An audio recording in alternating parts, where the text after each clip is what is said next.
Bonjour, ça fait longtemps que je n'ai pas fait de vidéo parce que j'étais très hospitalisée.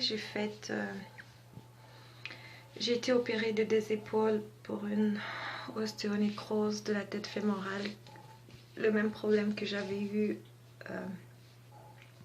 à la hanche.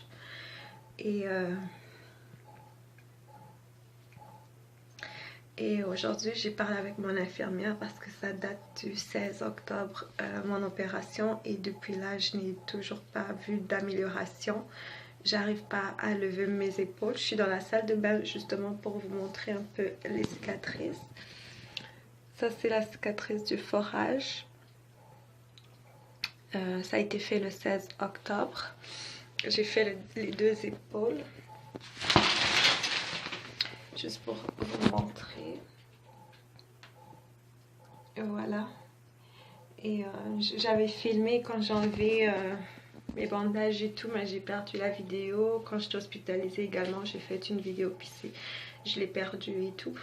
Et aujourd'hui, j'ai parlé avec mon infirmière et puis elle m'a confirmé que j'ai eu une fracture des deux épaules. Voilà pourquoi la réadaptation est très difficile en ce moment.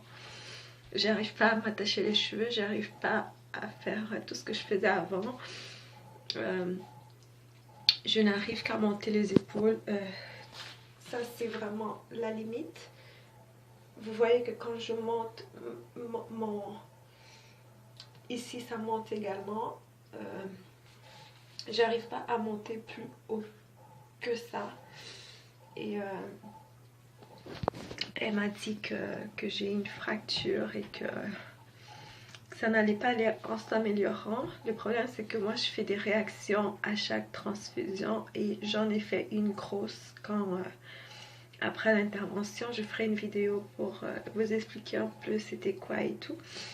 Et ça complique les choses parce que du fait que je peux pas avoir de transfusion, je peux pas espérer une autre intervention, en tout cas pas pour le moment. Je vais vous mettre notre conversation et vous allez entendre ce qu'elle m'a dit et ce qu'elle pensait peut-être oui, là ça serait 4. Peut-être demander à mon médecin traitant. Je vous laisse écouter. Oui, là ça serait 80 Sweet réal et tout, mais tu sais, avec les crises la douleur que je ressens, je sais plus trop si je suis à combien. Ce serait probablement de genre te priver un sac, d'attendre 3 heures, là, normalise complètement. Ah, ok. Pour avoir comme une certaine réserve, juste à ton nom. Ok. Puis là, en même temps, ça, ce serait pas pour empêcher, ça fait pas de donner des transfusions pour l'opération, c'est pour éviter des complications puis favoriser la guérison. Oui. Là, ce serait pas pour ça, parce qu'on s'en a compte de tes problèmes de l'université. Ce serait vraiment juste pour, en cas de saignement abondant, puis qui baisse, ou de parce que l'opération peut-être cause un stress, c'est qu'on te transfuse pour juste pour au moins contrôler l'anémie possible. Je sais qu'il y avait ça, après ça, vraiment, sincèrement. Ouais. Lui va avoir une idée de qu'est-ce qu'il va vouloir faire. J'étais seule l'histoire de prendre du temps parce qu'on est une autre personne qui est dans la même situation que toi présentement. Ok. Elle aussi c'est une fracture. Non, mais elle a réagi de la même façon. Ah, ok, Pas ok. exactement de la même façon que toi aux confusions, mais toi tu développes des anticorps, elle non, mais elle aussi détruit puis elle s'est retrouvée à 44 d'hémoglobine. Wow. Mais non, c'est Oh.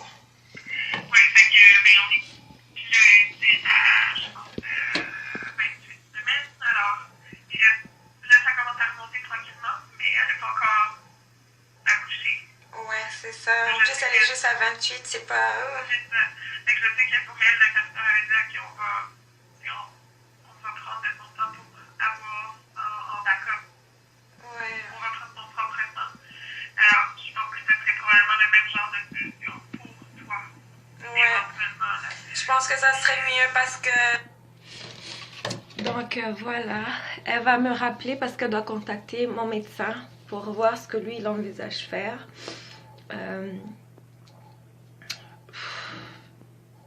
Lors de l'intervention, avant l'intervention, j'ai eu 8 poches de sang.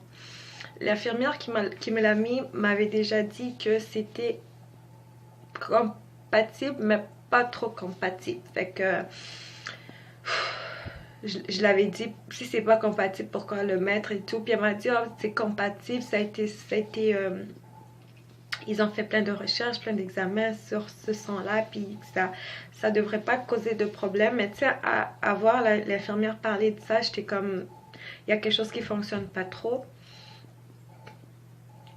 Donc du coup, ils m'ont donné 8 poches de sang. Le 16 octobre, j'ai été opérée. J'ai été opérée le lundi. Le mardi, j'ai eu mon congé. Le mercredi, je suis allée à l'hôpital faire des prises de sang puis faire un autre traitement parce que avant ça, je devais faire comme un traitement. C'était comme une mini chimiothérapie, si je peux dire ça comme ça. Et c'était en fait pour éviter que j'accumule des anticorps lorsqu'on allait me donner du sang. Fait que j'ai fait un avant d'avoir du sang et un après l'intervention chirurgicale. Donc du fait d'avoir fait ça, moi j'espérais que j'allais pas accumuler d'anticorps.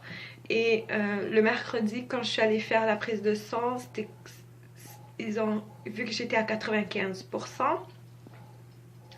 Donc j'ai été opérée le lundi. Le mardi, j'ai eu mon congé. Le mercredi, je suis allée faire une prise de sang, j'étais à 95. Mercredi, j'étais à 95. Le vendredi, je suis allée faire la physio. J'ai commencé la physio. En soirée, je suis rentrée à la maison, puis je sentais des picotements au dos. Vraiment des picotements comme des démangeaisons. Puis j'ai demandé à mon mari de me gratter, puis tout. Et le samedi, je me suis réveillée, j'avais des grosses démangeaisons, mais des énormes démangeaisons. J'ai même acheté... là, je suis dans la salle de bain parce que ma fille est dans la chambre puis elle parle un peu trop, là. Fait que j'arrive à acheter des comprimés puis des crèmes anti-démangeaisons, oh, j'ai oublié le nom du truc, là. Puis j'ai mis ça, mais je me sentais tellement essoufflée. Je parlais puis j'étais comme... Tu sais, je répondais même plus à mes appels parce que je me sentais trop essoufflée. Alors, ça fait que j'ai appelé l'infirmière le lundi qui a suivi pour lui dire que je me sens trop fatiguée, trop essoufflée. Durant tout le week-end, j'ai eu des grosses démangeaisons puis tout. Puis le lundi, je suis allée à l'hôpital, j'étais à 60% d'hémoglobine. Le mercredi, j'étais à 95, puis le lundi qui a suivi, j'étais à 65, puis il m'a dit, oh, rentre à la maison, c'est pas si alarmant que ça, t'as déjà été plus bas que ça. Le lundi, je suis allée à la maison, mais j'étais très essoufflée, je vous assure que je me levais pour aller à la salle de bain, puis je respirais comme si je venais de faire un marathon. Puis à un moment donné, le mercredi, j'en ai eu marre, je suis retournée à l'hôpital parce qu'il m'a dit, reviens le mercredi, on va faire encore une prise de sang, voir t'es rendu à combien. Le mercredi, j'ai fait la prise de sang, puis j'étais à 54. Il a voulu me laisser partir, puis j'ai dit non, moi je rentre pas à la maison parce que je me sens trop essoufflée. Je respirais, j'étais assise, puis je respirais comme si je venais de courir. Puis je l'ai dit même à la maison, je respire comme ça, je réponds même plus à mes appels parce que j'ai de la misère à respirer et tout. Il m'a dit, ok, on va te garder à l'hôpital pour 2 jours juste en observation. J'ai dit, ok, parfait. Vous voyez que je tiens mon cellulaire pour filmer, puis mon épaule est comme ici, c'est bien droit, si je peux dire ça comme ça, puis ici c'est un peu surélevé. J'arrive pas à lever mon bras sans que mon épaule lève également. Donc voilà, le mercredi j'étais hospitalisée. Le vendredi on a pris la prise de sang, puis j'étais rendue à 47%. Et là c'était catastrophe, j'étais rendue à 47%, puis je voulais rentrer à la maison.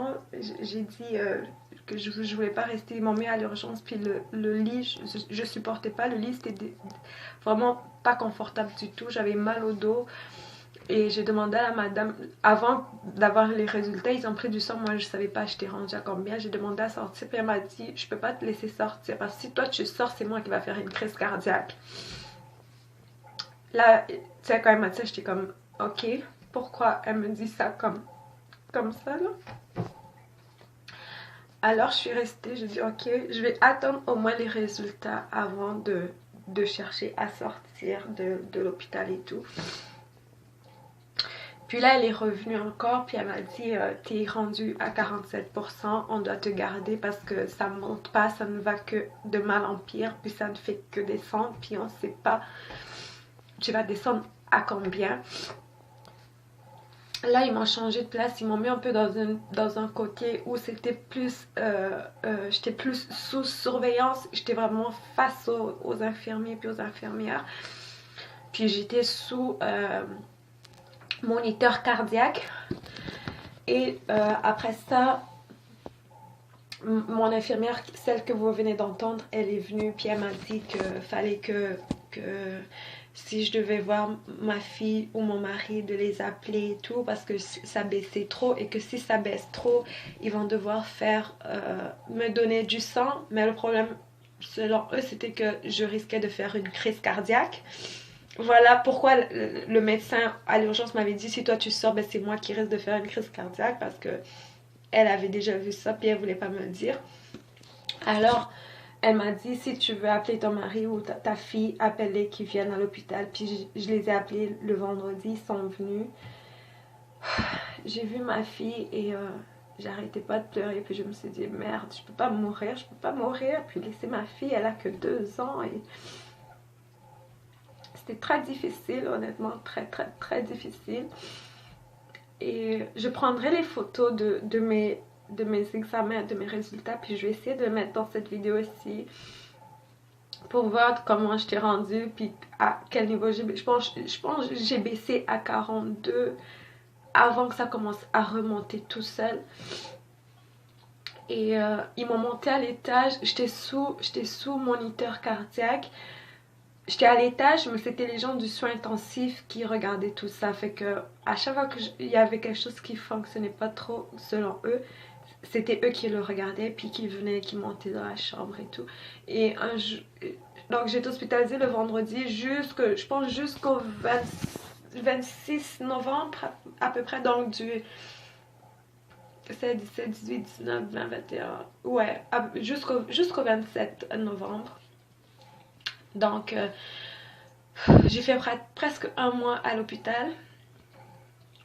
Là ils m'ont, une fois je dormais, puis ils sont venus vite, puis ils m'ont dit Sarah, ça va, je suis comme oui ça va, pourquoi vous me réveillez comme brusquement comme ça. Là une des infirmières a dit parce que ton cœur, il y a quelque chose là, ton cœur, puis tu sais elle m'a dit ton cœur, mais tu sais elle voulait pas dire c'était quoi le problème, puis elle est partie vite. Puis il y a un qui est remonté encore, puis ils ont fait, parce que chaque jour on faisait des examens pour mon cœur et tout. Alors il est remonté, puis ils m'ont dit il y a quelque chose qui se passe avec ton cœur, puis c'est pas beau là, on n'aime pas ça, puis je vous assure, j'étais dans le qui-vive tous les jours de mon hospitalisation, c'était quelque chose. Et il y a un monsieur qui est venu, il a fait un autre examen. Tu sais, avant que lui il arrive, ils ont envoyé une femme, elle est venue, elle a refait l'examen. 2 minutes après, elle est revenue encore, elle faisait des examens. Là, je suis comme, c'est quoi le problème? Dites-moi, c'est quoi le problème? Là, ils ont envoyé un monsieur, il a fait, là, je suis comme, avec vous, ça va-tu fonctionner? Parce qu'avec la dame qui vient tout le temps, j'ai l'impression que ça fonctionne pas. Là, il m'a dit, non, c'est juste, il y a tellement quelque chose qu'on pense même que c'est peut-être la machine qui est défectueuse.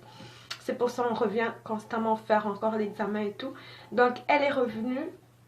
Après, elle est repartie. Fait qu'il y a un autre monsieur qui est revenu. Vraiment, il est revenu, il a fait l'examen, puis il est parti, puis tout. Mais il a toujours pas voulu me dire c'était quoi. Et vers 10h, les médecins qui étaient à l'étage sont venus dans ma chambre, puis ils m'ont dit ton cœur ne bat pas comme on voudrait que ça bat. Là, j'ai dit, comment ça bat plus comme vous voudrez que ça bat plus.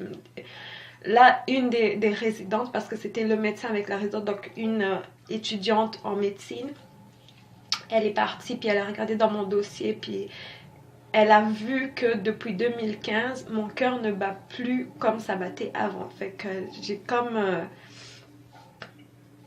avec le temps, ben, mon cœur s'est détérioré, puis ça bat plus comme ça battait avant. Fait que vu que j'étais à l'étage, les gens qui étaient là ne sont pas habitués à mon cas, fait que ça les alarmait un peu de voir que pourquoi est-ce que mon cœur ne battait pas comme normalement.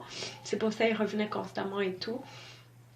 Et à un moment donné, mon hémoglobine a commencé à augmenter petit à petit, ça a augmenté petit à petit et tout. Mais c'est quelque chose, et depuis là, ils ont peur de faire une intervention. Fait que là, elle vient de me dire que j'ai une fracture des 2 épaules due au forage. Je savais que le forage n'allait pas fonctionner parce que j'ai déjà vécu ça avec ma hanche. Je ne m'attendais pas à ce que ça fonctionne. Et elle m'a dit que elle espère peut-être que mon médecin va décider de prendre mon sang à moi. Donc d'avoir toujours des sacs de sang pour des interventions à l'avenir. Et elle va le demander si c'est possible de le faire parce qu'ils ont un cas d'une autre patiente qui est descendue, vous avez entendu, son hémoglobine est descendue puis elle est enceinte en ce moment, fait que c'est très difficile. Et le docteur avait suggéré à ce qu'on prenne son sang à elle pour éviter d'avoir un manque de sang. Parce que c'est très difficile d'avoir du sang, disons des noirs. C'est plus les blancs qui donnent, qui partent chez Ma Québec, qui donnent qui font des dons de sang, de moelle osseuse et tout. Puis dans la communauté africaine, haïtienne, c'est très difficile. Fait que c'est ça qui complique les choses encore plus. Parce que quand nous, on a besoin d'une intervention, ben, déjà que c'est dur d'avoir quelqu'un de compatible, puis en même temps de noir. Alors, elle suggérait peut-être que à l'avenir, on prenne mon sang, puis ça aide à faire ce qu'ils envisagent, soit si je dois finir avec une prothèse, parce que je finirai avec une prothèse de toute façon. Mais au moins d'avoir du sang, puis de ne pas subir le stress que j'ai subi la dernière fois, parce que c'était... ça descendait, puis ça montait pas. Ça descendait et ça montait pas. Et puis, j'étais rendue à 42, puis ils refusaient de me donner du sang. Je comprends pourquoi. J'avais accumulé un nouveau anticorps qui faisait en sorte que les bébés globules qui étaient en train de se former se détruisaient automatiquement. Alors eux, ils n'arrivaient même pas à voir qu'il y avait des bébés anticorps, des bébés hémoglobine qui se développaient. Donc en ce moment, j'ai comme 2 gros anticorps un qui détruit tout ce que je reçois et tout ce que mon corps produit, et un qui refuse catégoriquement de recevoir quoi que ce soit. Fait que c'est très difficile en ce moment. J'ai fait ces vidéos juste pour vous donner suite parce que ça fait longtemps que j'ai mis une vidéo dans la chaîne. Je ferai une autre vidéo pour répondre à l'abonné qui m'avait posé la question de comment est-ce que j'ai fait pour supporter de 2007 à 2011 la nécrose que j'ai faite à la hanche et comment la réadaptation s'est faite par rapport à ça. Je ferai une vidéo pour ça. J'essaierai de la faire cette semaine. Je suis vraiment désolée, ça a pris vraiment du temps et tout. Je vous souhaite de joyeuses fêtes. Pour ceux qui sont à l'hôpital, je suis de cœur avec vous. Je suis à la maison, mais j'ai l'impression d'être dans un hôpital, d'être coincée, d'être enfermée, de ne pas avoir la paix d'esprit et la tranquillité. Alors, je suis de cœur avec vous. On combat la même maladie, donc je vous comprends parfaitement et je souhaite que ça fonctionne pour vous et que ça marche et que vous ayez une guérison et que vous sortez de chez vous. Et pour la personne qui m'avait demandé la vidéo pour la hanche, j'essaierai vraiment de la faire cette semaine et on se revoit dans une prochaine vidéo. Que j'espère que vous allez bien, que vous portez bien et à la prochaine vidéo. Au revoir.